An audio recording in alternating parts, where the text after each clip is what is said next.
Alors bonjour à tous, aujourd'hui je vais vous expliquer comment faire une petite recette assez simple pour faire de la pâte Fimo, donc de la pâte auto-durcissante, il n'y aura pas besoin de la cuire. Alors c'est très simple comme recette, vous avez juste besoin d'un verre et d'un saladier. Alors je vais prendre un verre un petit peu plus petit, mais vous pouvez très bien prendre un verre de taille normale, c'est juste que pour montrer l'exemple, je ne vais pas utiliser, je vais pas en faire une grande quantité, donc je vais choisir plutôt un verre de cette taille-là. Donc tout d'abord, il vous faut prendre de la maïzena et remplir un verre de maïzena que vous allez pouvoir verser dans votre bol. Voilà. Ensuite, vous prenez du bicarbonate de soude, qu'on peut trouver un peu partout. Et pareil, de nouveau, un verre de bicarbonate de soude. Et pour terminer, vous prenez donc un verre d'eau que vous versez et vous venez ensuite mélanger le tout. Donc une fois que je mélange, j'obtiens donc un liquide comme ça, blanc, que je vais devoir en fait faire chauffer donc dans une casserole à feu doux. Hop, donc j'allume. Voilà. Donc je mets mon liquide dans la casserole.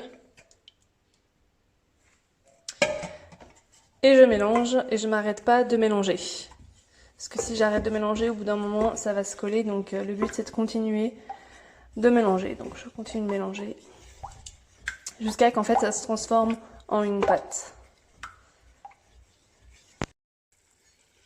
Donc je continue de mélanger, c'est normal que ça fasse des petits grumeaux. Et je continue vraiment à ce que jusqu'à que ça se transforme en une pâte. Donc je continue de touiller.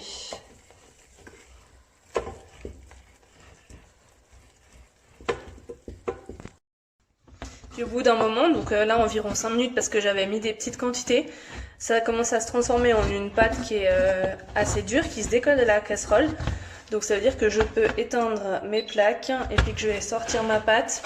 Je vais la mettre dans une casserole pour qu'en fait elle puisse refroidir. Hop. Voilà. Pour l'instant c'est un peu comme de la pâte à modeler.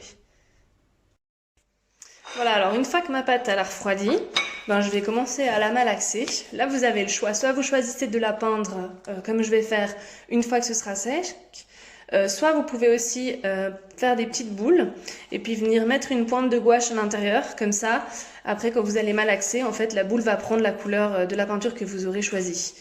Donc moi je vais pas faire comme ça.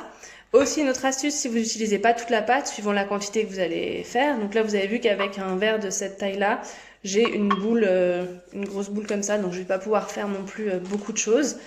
Donc si vous avez une grosse boule, vous pouvez mettre dans un sachet de congélation que vous fermez bien, comme ça la pâte elle sèche pas et puis vous pourrez continuer vos créations le lendemain par exemple. Donc là je vais choisir de faire deux choses, je vais faire un petit donut et puis avec un emporte-pièce je ferai un ananas aussi. Donc je vais commencer par l'ananas, c'est le plus facile. Donc j'étale un petit peu ma pâte.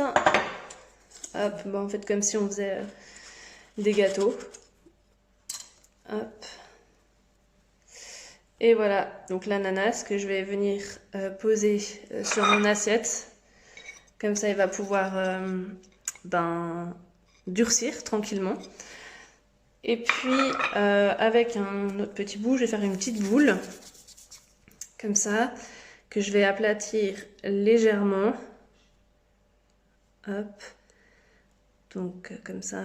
Ensuite, je vais utiliser donc une bougie, parce que c'est ce que j'ai sous la main, pour pouvoir faire le trou au milieu du donut. Hop. Je le fais des deux côtés.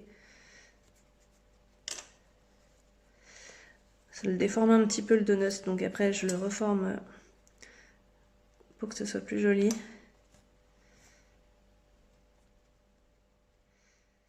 Hop.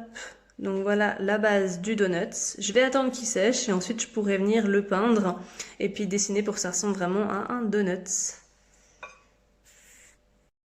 Donc une autre idée de ce qu'on peut faire aussi avec cette pâte, c'est par exemple si vous avez chez vous des trombones, on peut faire des petits marque-pages qui sont sympas. Donc là par exemple je vais faire un petit smiley, donc je fais une petite boule, hop, je viens la faire rentrer sur le trombone comme ça. Hop, ensuite je la retravaille un petit peu pour que ce soit un petit peu plus rond, un petit peu plus plat. Bon là j'ai choisi un trombone qui n'était pas très grand, donc ça va pas être très facile, mais je vais refaire avec un trombone plus grand après. Voilà, comme ça va sécher et ensuite je pourrais venir dessiner mon smiley. Si je veux qu'il ait du 3D, bah, je peux mettre des petits yeux dessus. Donc là ça va être tout petit, mais hop.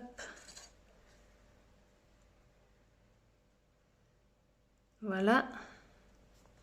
Je vais laisser sécher aussi pour que ça durcisse. Avec un trombone plus grand, bah, je vais faire une coccinelle.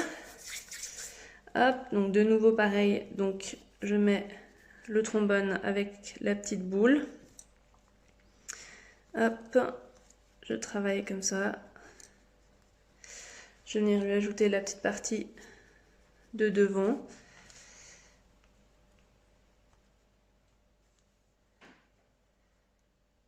Voilà, donc ça va me donner ça. Et donc j'ai plus qu'à laisser sécher quelques heures pour qu'ensuite ça puisse être peint. Je vais faire un autre donut, mais cette fois je vais faire un poil plus gros. Un peu plus épais, hop. Avec ma bougie toujours.